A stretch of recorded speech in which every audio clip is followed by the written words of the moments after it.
Hello and good evening, friends. Thank you so much for joining me tonight. We are doing another kind of second follow-up show to our show last night, where we were talking about how to live like the top 1%. And in our conversation yesterday, we identified that it's not just living as the top 1% as dictated by everyone around us, but really it's living according to our own 1%. What is possible? What is our own echelon of the 1%? And it looks different in different season of lives. We all live multiple lives. But it looks different in different seasons of life. And it also looks different in different categories and areas of our life. We talk about just in general on the show, but specifically last night, we talked about the cultivation of our core intelligences that encompass the human intelligence. So we talk a lot about cultivating intellectual intelligence. In fact, that's the number one primary intelligence we're taught to cultivate since we were children. We're taught to read, write, ABCs, mathematics, history. We're taught the cultivation of our intellect, and so much of our value in life is predicated on grades. It's predicated on the IQ. It's how successful were you in school? And up until, honestly, in the last decade, maybe a tiny bit longer, but really in the last decade, has there been a shift to no longer be so tied to the IQ? And now it's more so people look at your experience as part of what deems your value as a human being. But there's so much more to a human being beyond just the intellect. And part of these other intelligences are what contribute to our ability to gain experience in the first place. So the other intelligences are cultivating emotional intelligence, the EQ, physical intelligence. Our body stores data, it remembers what happens to us. And again, that contributes to the overall collective human experience. And then finally, spiritual intelligence. And so we talk a lot about each one of these categories and each one of these intelligences, because the goal is that in the human intelligence as a collective, we are fully developed in each category rather than being underdeveloped in one and even overdeveloped in another. I've seen it done so where people are overly developed even in the spiritual category and underdeveloped in the intellectual category. And wherever we're underdeveloped, it's dangerous. And wherever, honestly, we're overdeveloped, it's just as dangerous as well, because that means that so often that area of intelligence can come in like a hammer. We can see it with very, very religious people who are underdeveloped in other categories. They can come in and religion becomes a hammer. We see it with people who are very intellectually minded. They come in with their logic like a hammer. And so often, because that one area of intelligence is so over cultivated, we assign so much value on that because that's what we feel confident in. And then we diminish and actually weaken the other intelligences, whether it's somebody else who has a strength in one particular category. Because it's not ours, we don't value it as much, and we don't assign as much meaning and worth to what other people have to offer. So when we take a step back, like what we're doing tonight, and really look at the human intelligence, the human experience, and who we are and what we're made of, we see that there's so much more than just one or two, even three of these intelligences. And so in the cultivation of us becoming, to our point last night, the top 1% of our own selves, tonight we're focusing on a very, very similar topic, just with a different title. How do we become our best selves? And it's going to, again, it's going to look different from each other, and it's also going to look different season by season. So I'm excited to chat with you tonight. I'm excited for this topic. There's a lot left unsaid from last night's conversation. We ended up having an incredibly meaningful conversation in the chat. And so I've been telling folks over the last 2 weeks or so, we're going to be making some changes here. We're actually going to be having just different levels of effectively how much you can engage in the chat, because there's been a lot of disruption. And I really want to keep the integrity of the chat, because even just last night, it was so meaningful. Like, we all came and kind of rallied around each other, and it was everybody contributing to give advice and sharing from experience. The best advice comes from learned lessons and learned personal experience. And so each one of us is limited in a certain way. And so this is the benefit of community. This is the benefit of the chat. So there's a couple different chats going on right now. We've got one in the Knowing podcast. podcast. That is actually going to be combining with Christene Marie _knowing. That's going to be kind of the final place where the Knowing Show takes place. And then we've also got Foundation First Marketing, which is very much so focused on branding and marketing content for men and women in the trades, and frankly, just business in general, but very more so focused on the trade side of things. And then I'm also live on Facebook and LinkedIn. So we're live in a couple different places. So the conversations here in the chat, I get to see all the chats. And so I'm going to kind of raise a few comments that are meaningful and just kind of keep a thumb on the pulse of what's going on here in the chat. So with that, I'm going to dive in and check in on the chat. Callum, good to see you. Brian J, hello. Hi, Duke. Hi, Ducey. Good to see you. Zach's, good to see you. You said, why did you change your name? Do you mean change my name on my handle? I'm not sure what you mean. I don't think I've changed it, but you might be seeing a different stream. I'm not sure, but good to see you. Ineko, good to see you. Thank you for joining. Bruno, you're from Portugal. Hello. I'm very excited to visit Portugal one day. Handy Andy says, I value truth and evidence. Sleep says Jesus saves. I love it. Thank you for joining. Spiritual awakening, Scorpio. I love it. The younger generation taking over. God bless you. Good luck. We still need you. Don't go anywhere. Zax, thank you for being so kind. My music says, I'd say God bless you, but it looks like he already has. Hey, I'll take more, and God bless you back, my friend. Thank you for joining. Liz L Jazz, hiya, good to see you. Puchni says, just saying hi, can't stay for this one, but we'll watch later. Have a good stream. Thank you. We'll miss you. Y'all, it's been really, really cool over the last couple of, I guess, 2 months. There's been a lot of growth for each one of us who have been consistently engaging in the chat, engaging in these conversations. And each one of us, there's a lot of contribution that I've received from each one of you over the last couple of months. And in this conversation, in the chat, and also in the conversation tonight, we're going to be kind of doing almost like a summary of the practices in our lives that have really gotten us to the point where we're like, man, that was the best season of my life. I really was thriving in that time. I work with different founders and entrepreneurs on a one-to-one basis. There's a couple different ways that I work with people, but in this specific category, one-to-one. And what we'll do is we'll actually kind of look at the lifespan of their days. You know, what were the years that had probably the most transition? What moments in their life had the biggest impact? Because so much of the time we're influenced by those moments, and those moments impact the present. So much of how we show up today is because of what we experienced in the past. And that can be for good or for bad. And so the goal is that we are never taken by surprise, and we're never operating subconsciously, but we're living awake. We're living effectively with our full, all of our intelligences online and awake. And so we talked yesterday about the importance in terms of the physical intelligence, turning on each intelligence in the morning very intentionally. So like waking up early, that's a really, really important time for us to tend to our each intelligence, but it starts with kind of the physical intelligence. It starts with the physical body, waking up, making time in the morning to take that time and take that space and really honor the cultivation of every single intelligence. And so I would love to hear from you as we go. You know, what are the things? What are the practices? Because the principle here that we're talking about in each category is, how do I really, really operate at my highest and best physical self? How do I operate at the highest and best emotional self, intellectual self, spiritual self? When have I been most healthy in my relationship with God? When have I been most healthy with my relationship with myself, my relationship with others? When have I been most stimulated intellectually and really grown? And so I would love for each one of us to take a moment, and I'd love to hear from you guys physically.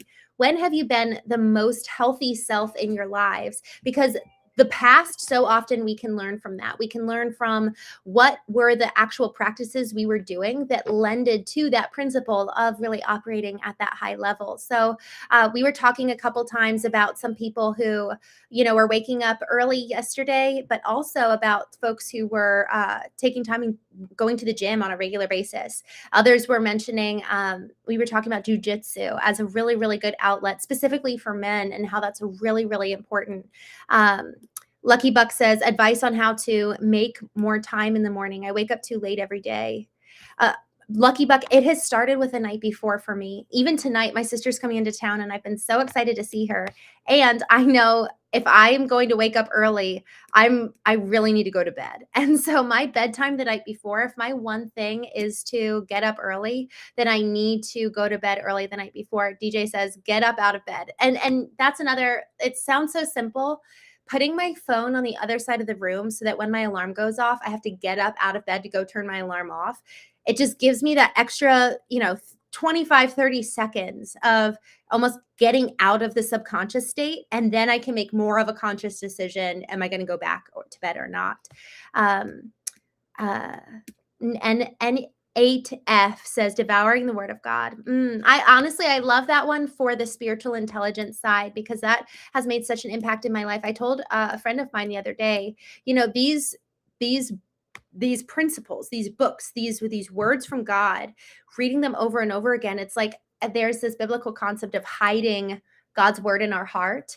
And so this is what I've experienced. I've experienced that God's word can come, yes, through words off of a page, but also like, what is God telling me? And so my mornings are spent so much, yes, waking up, yes, working out, in terms of engaging my physical body. Spiritually, it's taking time to listen, like really, really listen to what God is saying off of the words of a page, and also from his own divine revelation to me. Each one of us has this pathway to God, this like secret access, this treasure that is God's spirit and God's voice in us. And we get to learn every single day and get that unique revelation. DJ says, living in our unique individualistic worlds. It's so interesting because the more we cultivate ourselves kind of horizontally and vertically, then we're actually really able to give to the rest of the world, because we're giving from a full tank. So I'd love to hear, Hamza, good to see you. Ansha, good to see you. Thank you for coming. Dilbert, Hoopty, thanks for joining. I would love to hear from you guys in terms of what else has been really, really meaningful for you. Anything else physically? So we've got this element of waking up early. We've got going to the gym, working out. Spiritually, we were kind of getting into some ideas, but I'd love to hear what else. Like what else? Lucky Buck says, that makes sense. I may try putting my alarm further away. I love that. Anything else? And my church is your church. No, we're live. It's good to see you. PTS Demon, good to see you. What else physically, y'all? When have you been in the best physical state? And that doesn't mean that you necessarily are looking maybe your model ideal self, but it's like you felt good. One of the changes I've made physically that actually has really, really helped me has been, I've been adding minerals to my water. It sounds really, really simple, but a lot of water is kind of like zapped from, like the minerals are zapped from the water in the filtering process. And so there's something around adding the minerals to the water that have been really helping like quench my thirst. My sister-in-law actually taught me that, Christopher Adams. Intermittent fasting was a huge win last summer for me. I love that. I started doing intermittent fasting a couple years ago, and that span of time, that I think it's 16 hours, right? That 16 hours really, really helps. I also, for those of you who are carnivores, I did the carnivore diet, and that was huge for me because at the time I was waking up at 4 a.m. and I found myself like ready to eat before 5 a.m. And I was like, this is too early for me to be thinking about food. And so I did the carnivore diet. I only did it for 3 weeks, but it was so helpful. And it was funny. It felt like it staved off my mind from wandering about food. Lucky Buck says, it's been a few years. I'm trying to pick myself back up and take better care of myself. I love that. Good for you. I said this last night, and I don't, I had to explain it a little bit deeper, but I'm curious if this will resonate for you guys. You're worth it. Investing in yourself, investing in this vessel, this like I really believe this. I really believe, when you cut somebody open, when you do heart surgery, it's not like you find them, But man, our body is a vessel. It's like a temple. It's where our soul exists. It's like housing and encasing us, you and me. And it's like a precious, precious thing. And I actually grew up not really having a high value for the physical. It was more like a tool rather than something to really be taken care of. DJ says, best physical, spiritual, and mental I've ever been was when I was at my lowest, digging myself out of darkness. Wow. Honestly, that is so incredibly profound. And I know what you mean. It's like in those times of the most darkness, do we actually experience the most light? Because it's like our spiritual attunement. There really is an attunement. Like I am so, in my desperation, I'm so committed to the purification of myself from everything that's going to corrupt my healing process. I don't know what you would say for you, but I remember very specifically some of those moments where in the times of most grief is also when we experience the most joy. It was very strange, but I think that that's actually a beautiful thing that the world and God works that way. Michael, I'm on the diet. I eat when I'm hungry. That's just me. I laugh, and also I imagine really doing that, like tending to yourself in that way when you actually are hungry, really just eating rather than eating at set meal times. Okay, going to Chris asks, PTS Demon says, the truth scares most. It exposes their own evils. PTS Demon, I think that's like exactly right. That's so much of why we need to do this work, is because it's like the more we ask these questions, like when have I been most healthy? When have I been most healthy and veered off course? What happened? What took me off course? That's looking at the truth. That's looking in the mirror. That's doing the work. And doing the work is a scary thing, because what are we going to find? And there's uncertainty in that. Going to Chris Craft, you said, can I ask a super personal question? Yes, and I might save it towards the end of the show, just to not derail us. But yes, please feel free. Chris James, I'm sorry to hear you say that, but you're welcome to engage if you'd like. Patrick Rowe, 1 Corinthians 13:11. I don't know that one. The 1 Corinthians 13, 31. 1 Corinthians 10:31 was like our high school mantra, I guess you could say. All right, so I love that. PTS Demon, that's how I eat. I fast without trying. I eat when I need to, and it's based on cravings. I love that. Y'all, you know what? I got to tell you, I need to be more disciplined with what I eat. That's always been the case.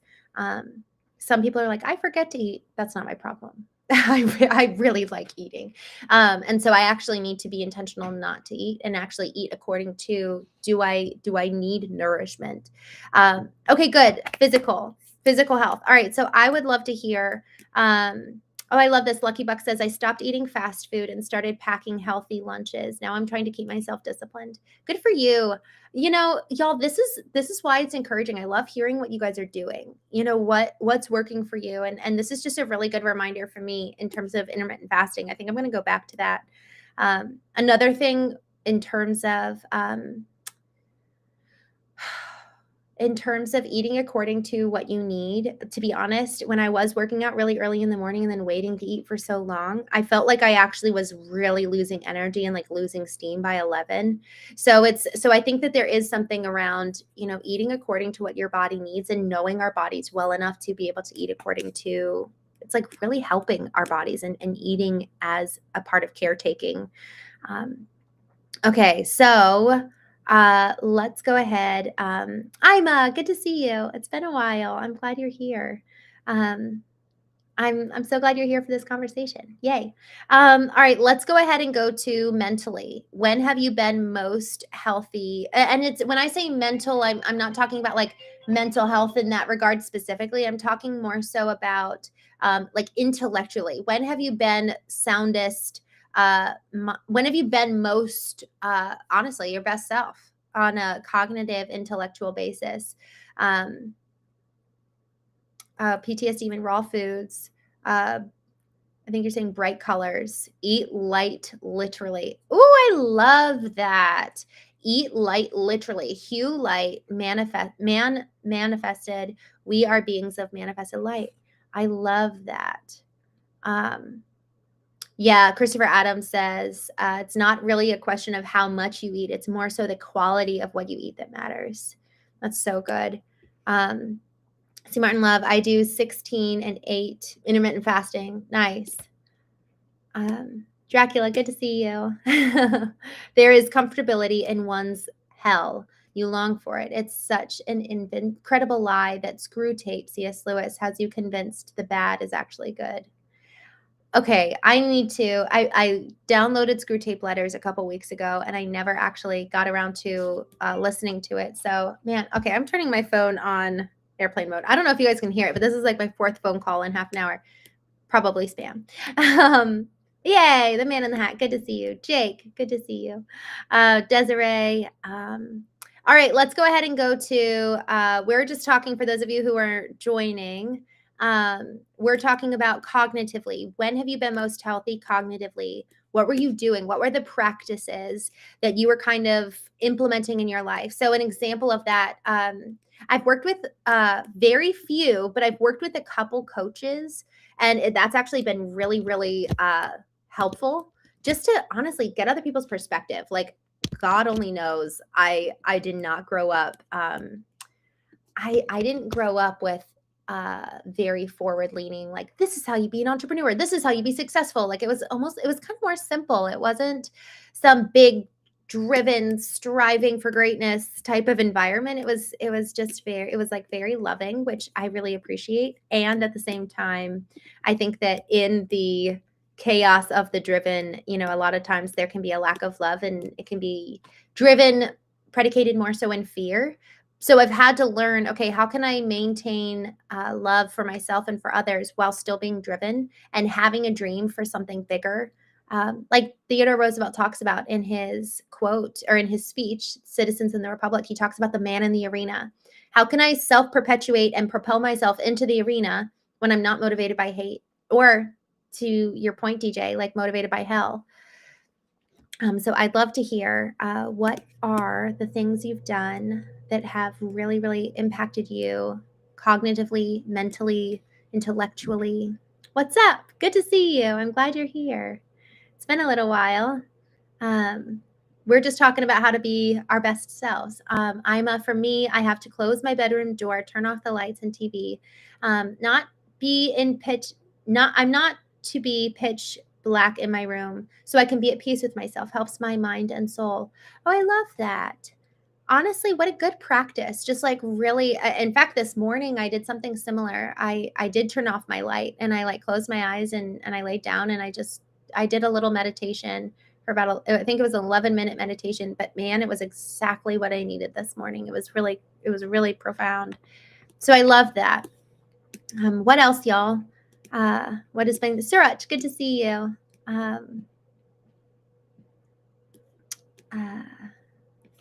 Just looking through here. Challenging myself, reading, listening. I'm doing it now. DJ, when you say challenging yourself, what specifically are you doing these days that is challenging for you?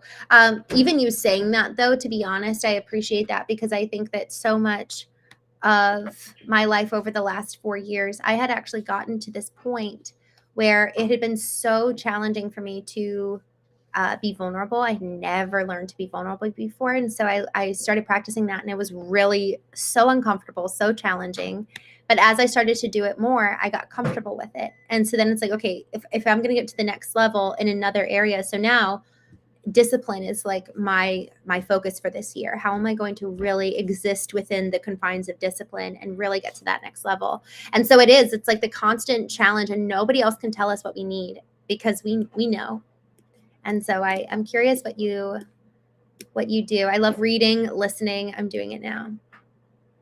I love it. I would say after I'm about 8. Oh, Patrick. I'm about 8 into a 12-pack. Greed is a disease. Mara, good to see you. Vane, good to see you. 𝐿𝐴𝐚𝐢𝐥𝐲, I'm going to go ahead and I'd love for you to not talk like that. So if you're going to talk like that, I'll need to probably block you since you were talking like that last night. But I'd love to hear from you. Like, I'd love to get to know you. I feel like you probably have a lot of good things to say. Mara, I'm doing good. I'm glad you're here. Thank you for joining. I love it. Jake says it's not that complicated. Just stay consistent with the obvious. It needs to be a lifestyle. And to that point, I'm curious, Jake, like, what are your habits like in terms of how to make something a lifestyle?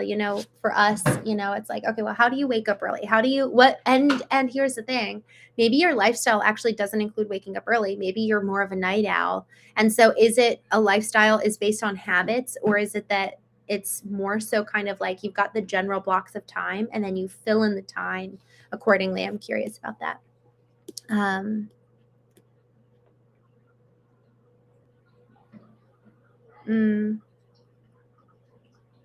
Patrick, that's so interesting. You say, I know you don't want to hear this. This is where I actually think it's important this is like different points of views, like hearing from what really does motivate you. You said, but it ain't what you're talking about. But if it wasn't for booze and smokes, I wouldn't have ever went to work. So really it was like the drinking and the smoking is what motivated you. I'm curious if that, that initially started you going to work. I'm curious if now that still holds the same appeal, or if that still is a core motivator for you. DJ says writing, music, code, poetry. I love it. I'm so excited, y'all, for those of you who are going to be in the knowing community that we're going to be starting in March. I'm so excited to see the things you all have created. Somebody else was talking about writing the other day. And so I'm just excited to see some of your work. If you guys are willing to share, it would be an honor. So I'm excited to see that. I think that the act of creation has been so lost in so many ways. We don't take a lot of time to create in so many ways. And so I love that our community would be a place where we co-create with each other, or just encourage each other to create, to get beyond, talk about being your best self and getting to the next level in your life. And then when we can have people cheering us on to cultivate ourselves in those ways, that really is like not just leveling up and being our best selves, but we're actually creating something new. And to get to that point of creation, I feel like that really is probably one of the biggest signs of health. Air Force Matt, we don't talk like that, but I'm glad you're here, and would love to hear from you in this regard. We're having a good chat, so I'm going to go ahead and put you on timeout if you don't, but I would love to hear from you. Okay, I am going back. I lost my place in the chat. Dilbert. Each morning when I wake, I remind myself of 3 things I'm grateful for. 𝐴𝐚𝐢𝐥𝐲 and Thanksgiving are our weapons against anxiety. I'm just going to pin this. 𝐴𝐚𝐢𝐥𝐲 and Thanksgiving. I love the way you said that, Christopher. I really, really do. Gratitude and our targets. Like that's kind of, those are the 2 words I use, but I like 𝐴𝐚𝐢𝐥𝐲 and Thanksgiving. We have so much to be grateful for. And where we place our attention is where our energy is going to go. So if we're going to place our attention on everything we hate in the world, our energy is going to go there. We're going to find all of the reasons that life sucks if that's where we're placing our attention. Or we can place our attention on gratitude. And I love the reason, like one of the big reasons why I love that you've got both there, Christopher, is because if we are only focusing on our targets and on our ideal and the aims, we're not really living in the present. But gratitude, having that mindset of Thanksgiving kind of grounds us in the now. And it's like, man, look at how good life is, even while I'm still chasing something and pursuing something. And I've got another aim for tomorrow, and that's going to drive how I live today. But it doesn't mean it's taking me out of the present and taking me out of this moment. So I just wanted to thank you for that. That's so wise.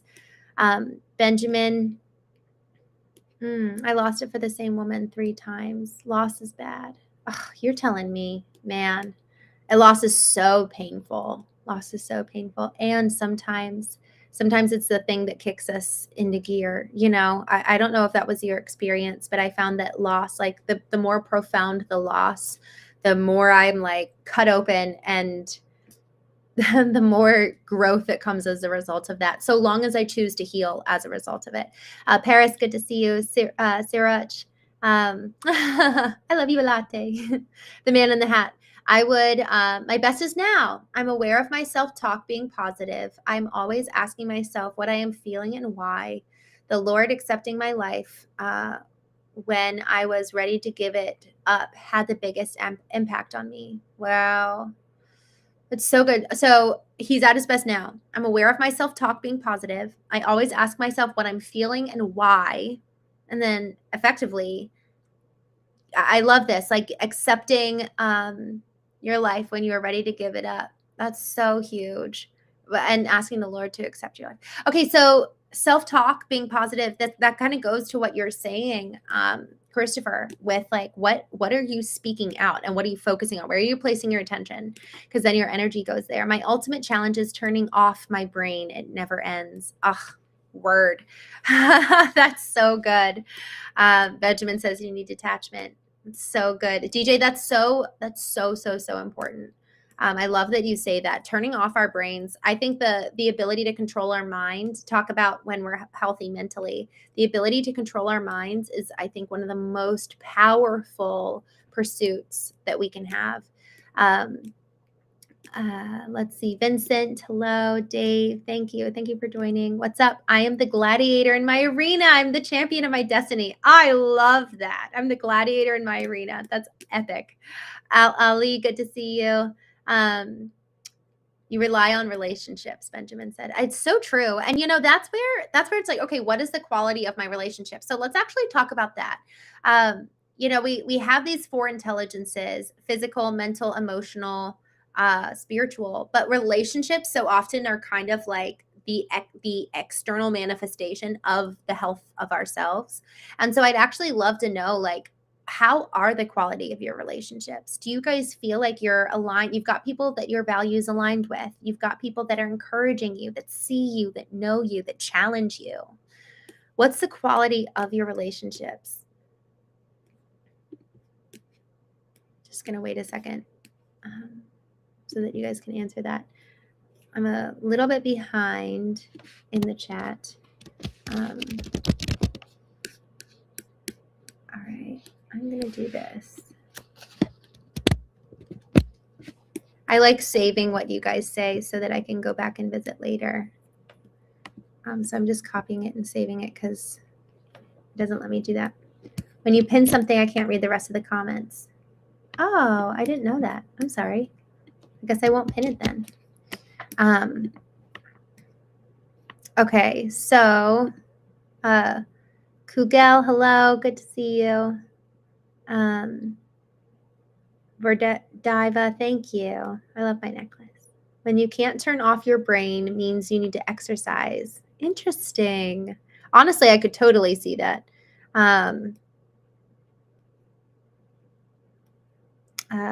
Sakil, hello. Good to see you.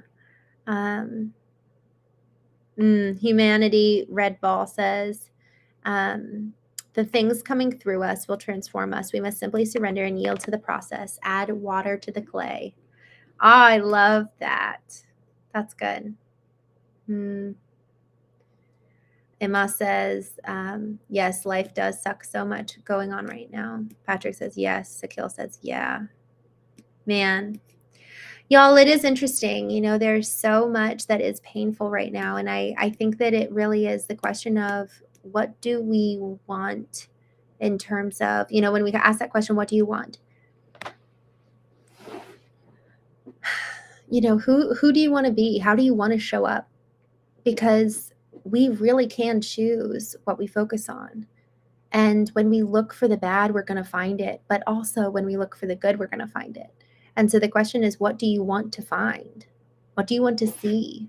What do you want to be true in your life? I was talking with a friend, and I was just thinking, their partner, it's really easy for the partner to just get super, super negative. But there's also so many beautiful things in their lives that the partner could focus on if they so chose. And so the question is, where are you going to place your attention? And do you want to grow? Do you want to heal? Do you want to experience life as being beautiful? Do you want to love other people? Do you want to serve? Do you want to be powerful, because we have power. Like when we live awake, when we live to the fullness of who 𝐸𝐞𝐫 you were made to be, and Patrick who you were made to be, Gabriel, there's so much good that we really can, there's really so much good that we can give. Going back to the chat, DJ says, I'd say I've utilized self-talk that some would say is negative, but it works for me. Yeah, other people have it worse, and it helps me to stop feeling sorry for myself.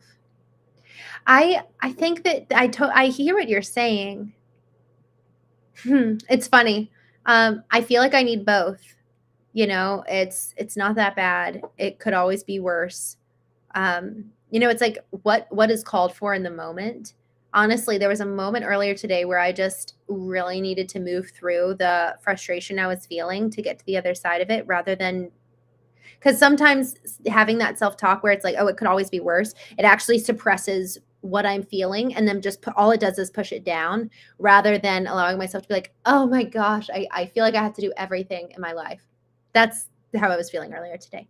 And even just by acknowledging, like, okay, like letting it go, then I was able to really honestly be totally fine within probably 60 seconds. But if I had pushed it down, I don't know if I would have really moved through it. So I'm curious if both are helpful, or if it's always like, no, like that's always my go-to. That always works. Okay. Paris says, what's your point of view on today's Gen Zs? Oof. That's a hard one.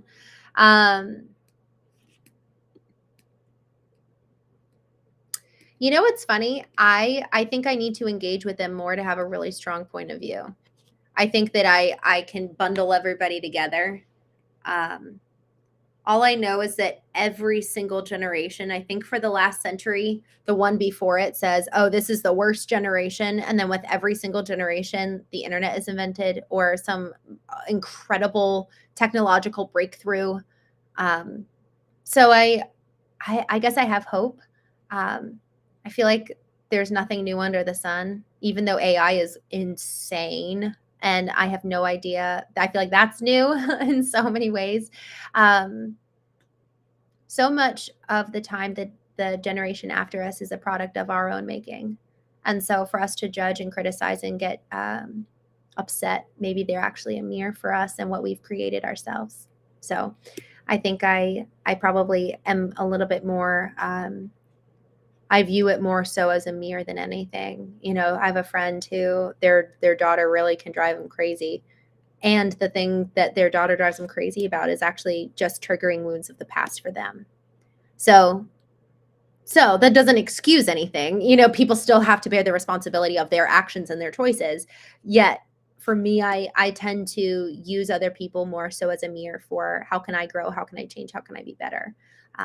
That's the only thing I can control to an extent, unless that's my mission.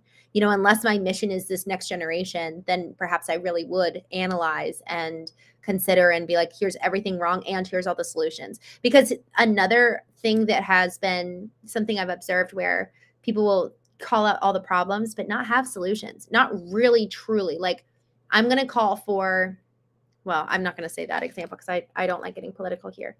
If I don't like something, what is the solution? How would I change it? How would I take radical responsibility to change something in the world that I don't like? It's like what Martin Luther King Jr. did. We've been talking about him the last couple of days.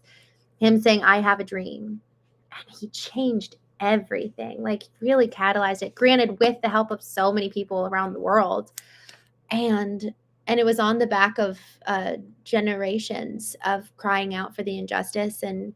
But at the same time, I went to Harper's Ferry, Virginia, a couple weeks ago, or a month or two ago at this point. And John Brown was the one that actually started the Civil War. And it was this lone man with like 30 people that went and stormed an armory in random West Virginia, U.S. state armory, and attacked it to call for slaves to be free. So many people don't know about John Brown, and he started it because he finally took the action that was required for something big to change, but it cost him his life. So many of these things of if we have a dream, what are we really willing to pay to bring it about? And will this cost me every part of me? And am I willing to pay that price? Okay, going back to the chat. All right, going back to the chat. We are here. Okay.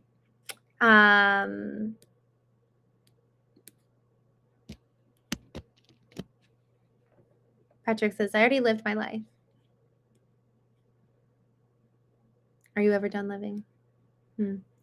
Catchy electro music. Hello. Easy time creates easy people. Easy people create hard times. Hard times create hard people.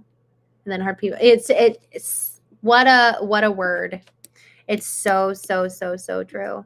We really do self-perpetuate our, like, the cycles, you know. Even a friend of mine, you know, he grew up pretty, you know, wanting for food, and self-made millionaire, very successful, and his children have it so easy, and he's nervous about raising spoiled brats. And it's like, well, okay, how do you not do the opposite and do the reverse and have such an extreme change? I just love that you said that easy time creates easy people. So good. These nuts, man. Philosophy, what a lovely concept, but it doesn't get anything done. And you know what's so interesting? I love, Patrick, that you brought that up, because this is why we need to talk about the physical, mental, emotional, spiritual. Because if you camp out in just one of these categories, you're not engaging the full human being, you know? And so much of us talking about what does it look like to live as our best selves, it's how do I engage each part of me so that I can show up and make real change predicated on deeply thoughtful, processed, either philosophical dreams. You know, like there was a philosophical angle of what Martin Luther King Jr. was preaching. It was deeply rooted in philosophy, yet there was real action he was taking. So I love what you're saying in terms of, like, we've got to be holistic. We've got to show up in so many ways. DJ, yeah, Harper's Ferry was definitely a coordinated attack, and he definitely thought that there was going to be more people coming to help him, and they didn't come. Humanity says that desire is the root of so much suffering. The first half, I wasn't depressed and I wasn't happy, but I was tired of everything and wanted to go. Martin Luther King is part of the arranged political psyop that actually caused racism. Oh, I have never heard that perspective. Eric, hi, good to see you. Patrick, oh my gosh. The constant is in the middle of the pendulum swing. Yes. Nobody else knows this except a random post in the comment section here on YouTube, if that's how that song. D's Nuts says, forget about politics and historical people. Focus on the creator and the creation we live in. Nothing else matters. Man, isn't it two sides of every coin? It's like yes and yes. Focus on the creator and the creation we live in. Nothing else matters. Be present. All we have is now. And, you know, there are lessons to be learned, and not even just lessons to be learned. It's inspiring. I do get inspired so often by these stories. And to your point, these nuts, you know, I've been feeling very called lately to just live almost like with a horse with blinders on. Like, I'm not looking at what other people say. And yes, Eric, I did just say your name. I live with a horse with blinders on. Like, I'm not looking at what other people are doing. I'm not distracted. It is so easy to be swayed and to live in the comparison game. I think it was Theodore Roosevelt that said, comparison is a thief of joy. Doctors can't, oh gosh, Patrick, isn't that so true? Guy that comments, hi, first. Second, our life is momentary, but our choices are forever. All right, let's go to emotional. What are the practices that you have engaged in emotionally where you found that you've been most healthy on an emotional level? I'd love to hear from you guys.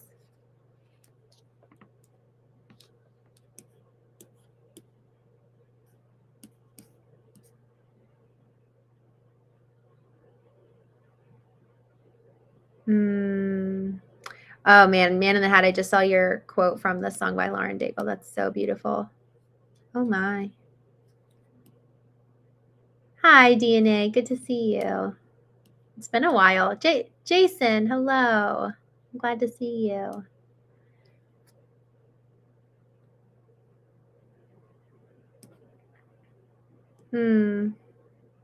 Sirach, reading the book of Psalms out loud to people in the voice of James Earl Jones helps me relax. I love it. I love that.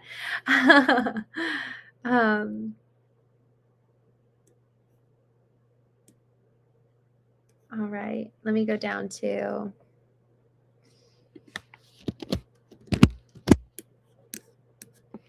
All right.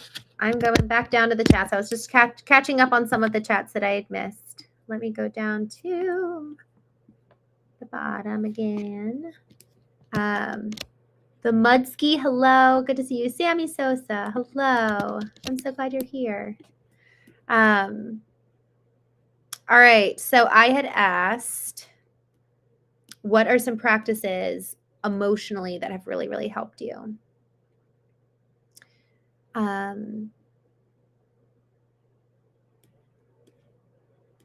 Medette, thank you for asking. I think most of the subject got lost in the chat. Oops, sorry guys. All right. Observation of every emotional state. Ooh, that's good. I asked the question of what has been most helpful for you emotionally to be healthy. Observation of every emotional state. I love that.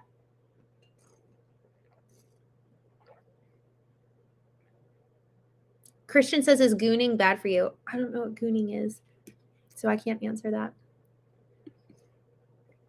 Hold on, I'm closing a tab because I think I'm getting freezing up. Yeah, I can tell I'm freezing. I think I'm back. Sorry. I'm closing some tabs. I don't know what some of the words you guys are saying are, so I can't answer it. Okay.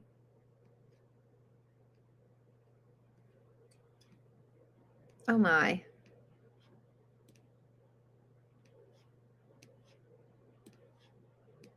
I'm just scrolling down because it seems like we're going in kind of some crazy directions.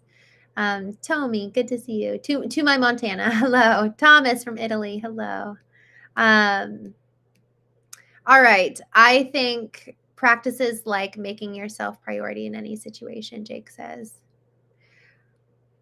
You know, I had never done that, and I have found a lot of value in prioritizing my health so that I actually can give from a full cup. And that has been so important. Even right now, to be honest with you, I'm talking and I can tell I'm starting to get like a little bit of a sore throat. And I'm like, oh, I got to go to bed soon. You know, like, okay, what do I need to do then? I've got to go to Staples tonight. I have to work on my dad's presentation for tomorrow. And so it's like, okay, all of a sudden I just have to make a whole bunch of choices because of that little tickle in my throat. And I know I've got this big event tomorrow. So being able to prioritize yourself, I think that you're making a really good point. Like, am I healthy? Am I healthy physically, emotionally, spiritually, mentally? Because other things, other people, everything in our life is going to suffer if we're not well. So I just love that you said prioritizing ourselves. Tommy Johnson, hello, Virginia Beach. You're close to me, 2 hours away. Taylor, good to see you. I'm glad you're here. Tate, hello. You said answer it. I don't know what you asked. Let me go back up. Kata says, do you speak French? No, I wish. I actually was doing French on Duolingo, but I didn't get very good. I observe and analyze every emotion. Yeah, I hear what you're saying on the observing the emotion. You know, it's funny. Actually, a friend of mine, Chris Gray, was on here a week or two ago. So if you guys go back and find Chris Gray's episode, so good. He's just this big burly man, freaking heck of an entrepreneur. So incredible. And he said that one of the things that he has been doing that's been helpful to him is to notice the emotion and feel it and then observe it. And so it's almost like observing it, but not analyzing it, I guess. So observing, feeling it, and then analyzing. And I thought that that was really, really good because until we can feel it, we can only then after let it go. We can't let it go until we move through it. So I think that that was a really, really good distinction. All right, y'all, I am going to hop off. I can feel myself getting a little sick. Thank you all so much for joining. You know, there's been so many good moments and comments here about how to live according to our best self. So many good ideas. So really appreciate you guys. And a couple of things. One, I think Puchni, I know that you jumped off, but he suggested I'm doing a retreat at the end of this month. I might make it a virtual retreat. I was going to do it in Scottsdale, Arizona, but I might do it a digital virtual retreat. Would you guys be interested in that? I've never done a virtual retreat. Every retreat I've ever hosted was in person, and it's like very awesome. So I'm just curious if you guys would ever, I'm just looking, D's Nuts says, just ignore the tickle in your throat and take care of business. Well, I'm about to take care of business, trust me. But I am going to go to bed early, and that's also part of taking care of myself. I'd be interested if you guys would be interested in joining that if we did that. So let me know. I will be on tomorrow morning at 9 a.m. Eastern for a daily course in miracles. And then tomorrow evening, honestly, I'll probably go live late because we have this event and it ends at 8:30 p.m. Eastern. So I'll probably go live around 10 Eastern just to be safe. So a hidden oasis in desert sounds cool. Yeah, well, that's Scottsdale. All right, y'all. I am going to jump off. Thank you all so much for joining tonight. I will see you tomorrow morning, 9 a.m. Eastern. And then I'll see you tomorrow night, probably around 10 p.m. And we'll continue the conversation. All right, y'all.